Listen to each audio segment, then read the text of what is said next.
Wow. Explosions rocking major cities. A long simmering shadow war that's now completely out in the open. What we're seeing right now between Israel and Iran is, well, frankly, unprecedented. A direct confrontation. It's a huge escalation. And the stakes, they couldn't really be higher for the whole Middle East and, let's be honest, beyond.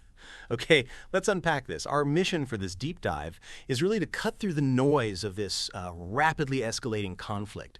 We're going to dig into the current status, dissect the objectives and strategies of both Israel and Iran, understand the crucial, evolving involvement of the United States, and then zoom out to the broader geopolitical and economic implications for you. We've pulled from a whole stack of critical sources for this special reports from the Institute for the Study of War, analyses from Newsweek, Al Jazeera, Fox News, and insights from experts at Rand Corporation and the Atlantic Councils. So what you can expect today is to get the most important nuggets of knowledge, helping you understand not just what is happening, but why it really matters. We'll try to give you those surprising facts, keep it engaging. So let's dive in. June 12th, Israel launches this massive air campaign, shattering that shadow war idea.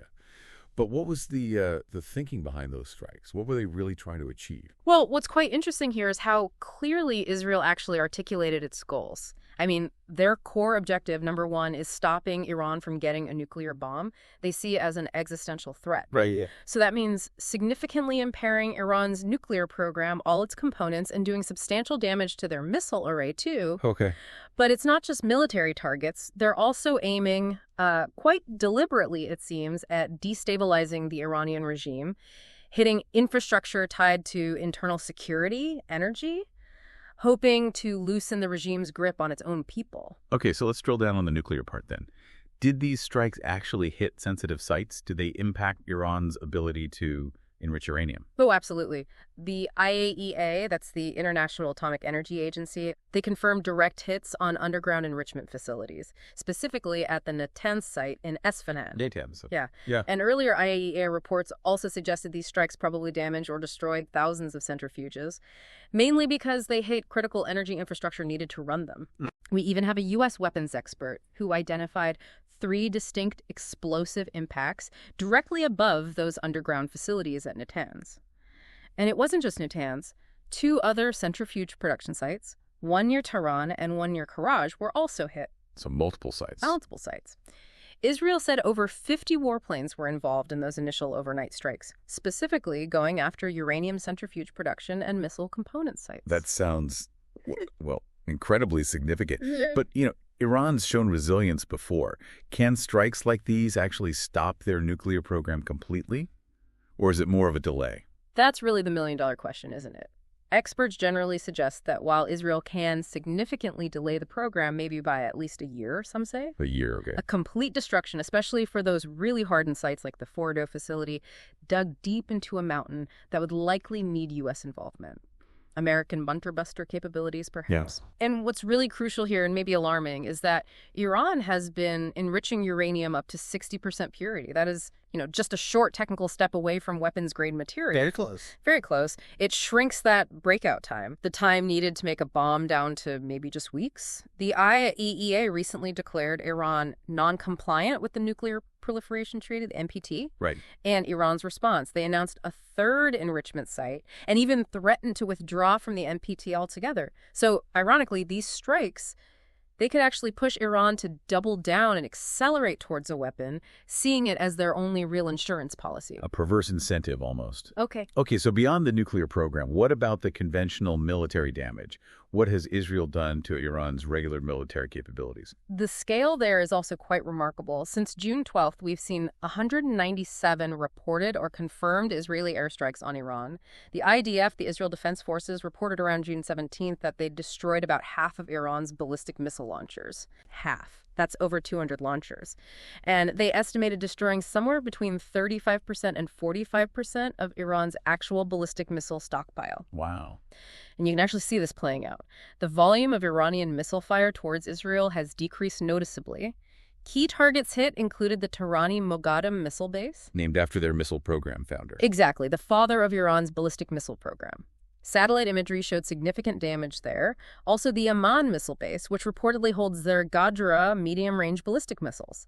Plus, a massive wave of strikes in Esfahan province hit air bases, Revolutionary Guard barracks. So a broad campaign. Very broad. And the IDF also claimed they eliminated Ali Shatmani, who they identified as Iran's wartime chief of staff. That's a significant leadership hit.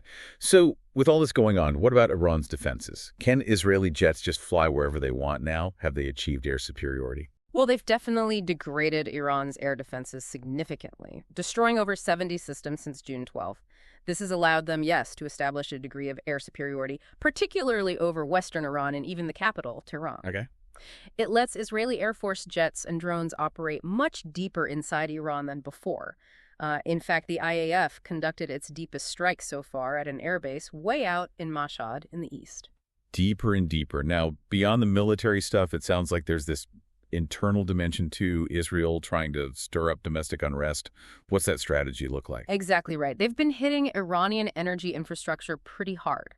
Oil refineries in Tehran and Esfahan provinces, even a major fuel depot near Tehran. Why energy? The thinking seems to be to worsen Iran's already shaky energy situation, cause widespread electricity shortages, maybe fuel price hikes, things that could trigger public anger and internal unrest against the regime. Make life difficult for the average Iranian, and maybe they blame the government. Precisely. They've also targeted sites linked directly to domestic surveillance and repression, like a headquarters for the Basij in Esfahan, that's the paramilitary force they use to crack down on protests. And also the Shahid Maisami group, which apparently produced chemical agents used reportedly to incapacitate people during dissent suppression. And, Israeli Prime Minister Netanyahu even put out a direct message to the Iranian people telling them their hour of freedom is near. Wow, very direct messaging there. Okay, so Iran is taking these hits across multiple fronts. How are they hitting back? What are they firing at Israel, and is it working? Iran has launched missiles. We've had 39 reported or confirmed ballistic missile or interceptor impacts on Israel since June 12th. And this is really telling, the size of their missile barrages has dropped sharply compared to that big attack back in October 2024. Right, that was huge. That was around 200 missiles. Now they're launching anywhere from, say, 2 to maybe 40 missiles at a time. It definitely reflects the damage the IDF has done to their launch capabilities and stockpile. So fewer missiles getting through. Fewer missiles being launched, yeah. On June 17th, they did hit the Israeli Military Intelligence School site in Tel Aviv. 4 missiles impacted nearby, damaged a warehouse, but apparently no casualties. The Revolutionary Guard Corps, the IRGC, they claimed their new hypersonic Fatah-1 missiles were repeatedly shaking the shelters in Tel Aviv. But the reality is, Israeli air defenses, especially Iron Dome, seem to be intercepting the vast majority of these incoming rockets and missiles. Casualties have been minimal from recent barrages. Okay, so missile-wise, maybe less effective now, but Iran famously uses proxy groups. Are they activating those networks? Yeah. Even if some reports say those proxies are weakened. They definitely still have those asymmetric options. Right. Cyber attacks, sabotage, terrorism, those are always possibilities. And yes, while some proxies might be damaged, others are stepping up. Like who? Well, crucially, Iranian-backed militias in Iraq, including groups like Kataib Hezbollah, announced a joint plan. They threatened to target U.S. forces if the U.S. joins Israel's air campaign. The same groups that attacked U.S. bases before. The very same ones. They carried out about 200 attacks on U.S. positions in Iraq and Syria between late 2023 and late 2024. They're also, accusing the U.S. of helping Israel attack from Iraq and demanding U.S. troops leave. Okay, that's a serious threat. Anyone else? Yes, the Houthis in Yemen. A senior Houthi official stated they will intervene to support Iran against Israel. That could mean firing missiles at U.S. or Israeli targets, or resuming those attacks on international shipping in the Red Sea. The Red Sea attacks again. And what about the Strait of Hormuz? That vital oil choke point. Any threats there? That's always the big economic worry, isn't it?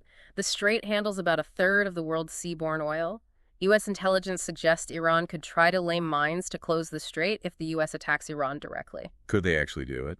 A former top Iranian military official warned before this started that they'd disrupt shipping if the U.S. military makes a mistake. However, most experts think a full closure is pretty unlikely. Why is that? Because it would cripple their own oil exports, especially to China, which they desperately need for revenue. So it's a powerful threat, But using it fully would be like shooting themselves in the foot. Right, a bit of a double-edged sword. It's all so intense. What's life like for ordinary Iranians right now, caught in the middle of this? Well, reports mention internet blackouts, possibly cyber attacks affecting daily life.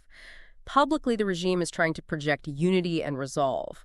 But underneath, there's definitely growing anger. Anger at Israel. Anger at their own government, actually, for failing to protect them, especially when strikes hit residential areas.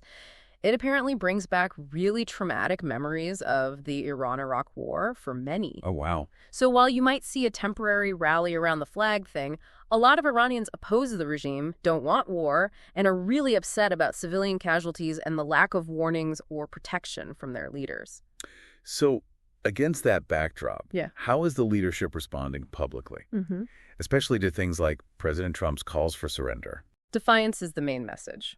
Iran's supreme leader, Ayatollah Khamenei, came out very strongly, declared, "This nation will never surrender." He warned any U.S. military intervention would lead to irreparable damage. His words were stark. War is met with war, bombing with bombing, and strike with strike. No compromise there? None publicly. And Iran's UN ambassador in Geneva, Ali Bahraini, echoed this, saying Iran will keep enriching uranium for peaceful purposes, that's their line, and will respond seriously and strongly without restraint to Israeli attacks.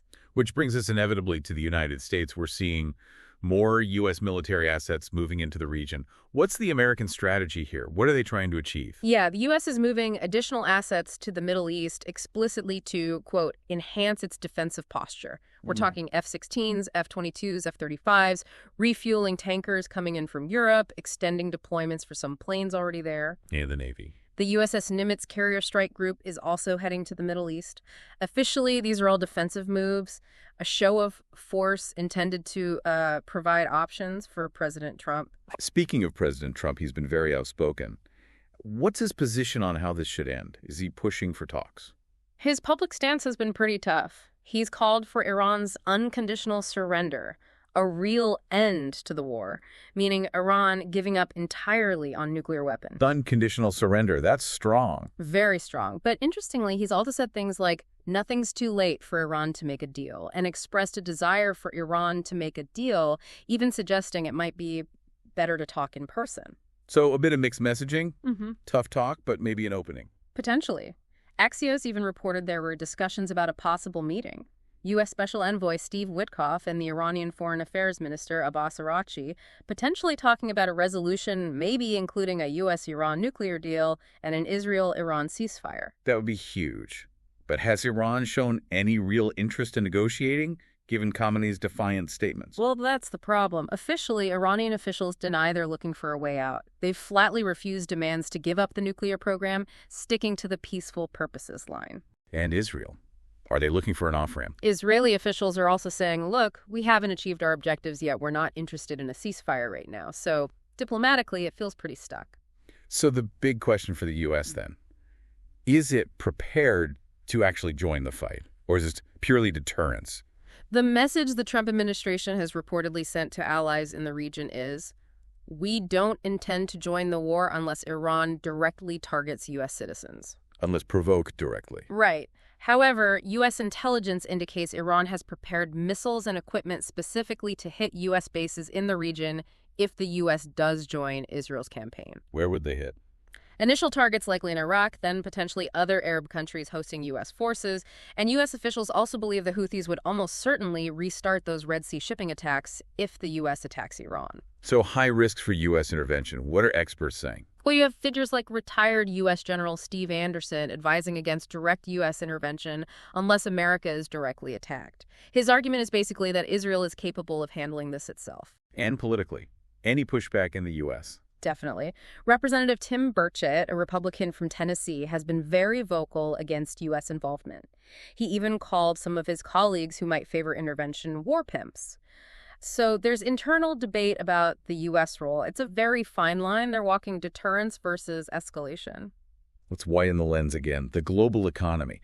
How is this conflict hitting wallets and markets? Are we looking at soaring oil prices? Well, oil prices did jump initially when the conflict kicked off. That's always the first sign of increased market risk in that region. Right. A worst-case scenario, like Iran actually blockading the Strait of Hormuz, could definitely push oil prices well above $100 a barrel, and that significantly raises the risk of a global recession. The knock-on effects. Higher oil prices mean higher production costs for everything, higher consumer prices, so potentially more global inflation, slower economic growth, especially for countries that import a lot of oil. We've seen volatility in financial markets too. Wall Street indices dipped. On the flip side, defense contractor stocks and oil company stocks went up. Gold prices also rose as investors looked for safe havens. And travel. Big disruptions in aviation. Several airlines suspended or canceled flights. Iran, Iraq, Jordan all temporarily closed their airspace at points. It ripples out quickly. Beyond the economy, what about the bigger geopolitical picture? This feels like more than just another flare-up. Oh, it absolutely is. This marks a really dramatic shift, moving away from deniable, covert operations, the shadow war, into direct, overt, state-on-state confrontation. A fundamental change. Yes. Israel's actions look like a calculated effort to deal a really serious blow to Iran now.